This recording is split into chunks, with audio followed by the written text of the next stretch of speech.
Merhabalar, Ev Lezzetleri kanalına hoş geldiniz. Bugün sizlerle kış geldi, portakalların zamanı, güzel bir portakallı kurabiye yapalım dedim. Ve çok da güzel, pratik, içinde bol bol böyle portakalın aromasını alabildiğiniz bir kurabiye çeşidi. Portakalımı, kabuğunu çok iyi bir şekilde yıkadım. Sadece başındaki sap kısımlarını aldım. Ve şimdi böyle bir robot kullanacağım ben. Hani el yardımıyla çalışan bir robot olduğu için biraz küçük parçalıyorum. Normal robotlarda da yapabilirsiniz. Robotunuzun doğrayabileceği kadar büyüklükte, gücüne bağlı olarak 4'e de bölebilirsiniz. 8'e 10'a da. Portakallarınızı böyle parçalayın ve mutfak robotunuzla güzelce çekin. İyice püre haline gelsin mümkün olduğunca.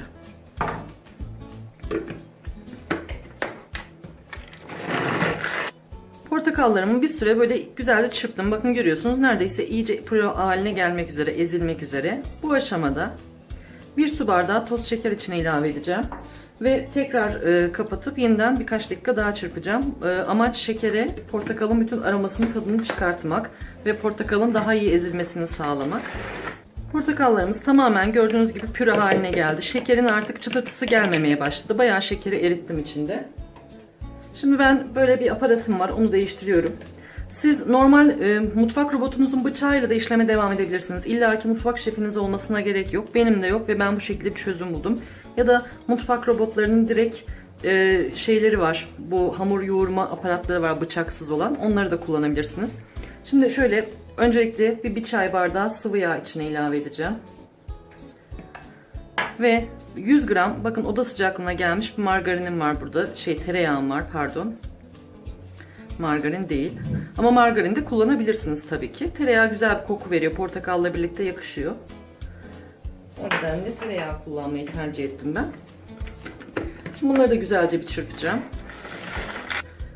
Tereyağım da baya artık içinde eridi. Zaten tekrar elimizle devam edeceğiz. Biraz toparlandıktan sonra yoğurmaya. O yüzden çok da uğraşmayın.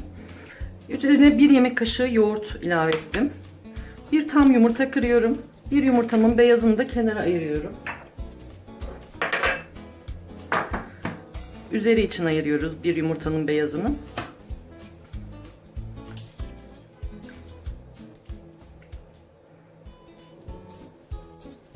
Yumurtadan sonra sadece 1 yemek kaşığı sirke, 1 yemek kaşığı dolu doluydu. 1 paket vanilya ve 1 tatlı kaşığı, yani 5 gram, bu 5 gramlık paketlerden kullanabilirsiniz. Karbonat, kabartma tozu değil, karbonat kullanıyoruz. Çünkü daha güzel kıtır kıtır bir doku elde ediyoruz bu şekilde onda. Kabartma tozuyla yaparsanız biraz daha yumuşak düşebilir kurabiyenizin iç kısmı. Şimdi yine karıştırmaya devam ediyorum. Bütün sıvı malzemelerimizi birbirine güzelce yedirdik. Şöyle bir karıştırma kabının içine alıyorum ben bunları. Malzemelerimi iyice bu kabıma sıyırdım. Şimdi içerisine bakın çay kaşığının 4'te 1'i kadar böyle ucuyla bir fiske tarçın atıyorum. Çok fazla lütfen ayarını kaçırmayın.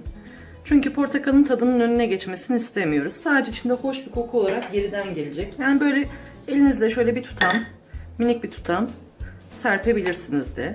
Onu da şöyle bir karıştırayım. İçerisine böyle 2 yemek kaşığı dolusu ceviz kırığım vardı benim. Çekilmiş cevizi. Onu koydum. Fındık da kullanabilirsiniz. Hiç kullanmayabilirsiniz. Üzüm ve damla çikolata da aynı şekilde yakışır. Tamamen tercihinize göre burayı değiştirebilirsiniz. Onları da şöyle bir karıştırdıktan sonra şimdi dikkatli ve kontrollü bir şekilde unumu eklemeye başlıyorum. Yanıma 700 gram un aldım. Ne kadar gittiğini size hamuru tamamen yoğurduğumda söyleyeceğim. Tahminen 500-600 gram kadar gidecektir. Şöyle kontrollü olarak ekleyip karıştırıyorum. Biraz kıvama gelince tezgahımın üstüne alıp elimde yoğurmaya devam ediyorum.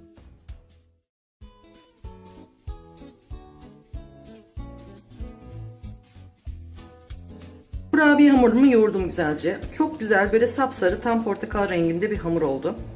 Ele yapışmayacak kadar yumuşak bir hamur olması yeterli. 4,5 su bardağına denk gelir. 450 gram kadar un kullanmışım. Çok aşırı da un koymayın zaten. Yoksa kurabiyenizin içi basar, lezzetsiz olur. Böyle sert, katı bir görünüm olur. Şimdi böyle yuvarlak istediğiniz boyutta toplar alın kurabiyenizden.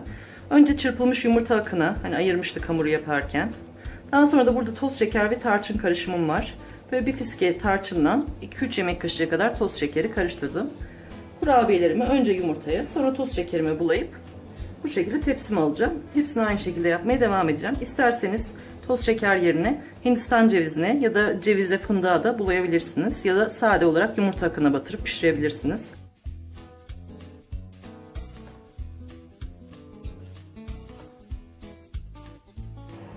Kurabiyelerimi güzelce şekillendirdim. Ben şöyle dış sırayı büyük, içtekileri de küçük, böyle tek lokmalık ikramlık olarak hazırladım. Büyük de yapabilirsiniz, küçük de hiç fark etmez. Tamamen sizin kendi tercihinize göre istediğiniz şekli kalıplarla bile verebilirsiniz. Şu şekilde üzerine büyük olanlara artı atıyorum. Küçüklerinde bazısını atacağım, bazısını atmayacağım sanırım. Şu şekilde keskin bir bıçakla. Bu daha düzgün bir şekilde böyle güzel bir görünüm oluşmasını sağlayacak. Kendi başına gelişi güzel, çatlayıp patlamamış olacak.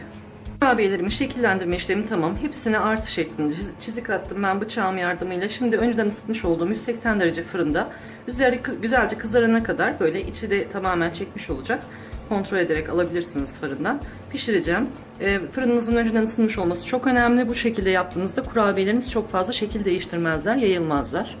Portakallı kurabiyelerimiz fırından çıktılar. Yaklaşık 25 dakikada piştiler benimki. Isınmış fırına koymuştum. Bakın görüyorsunuz çok güzel renkleri oldu. Evime mis gibi portakal tarçın kokuları sardı. Gerçekten çok hoş oldu. Şöyle bir tanesini kırıp size içini de göstereyim. Büyüklerden kırıyorum bilerek.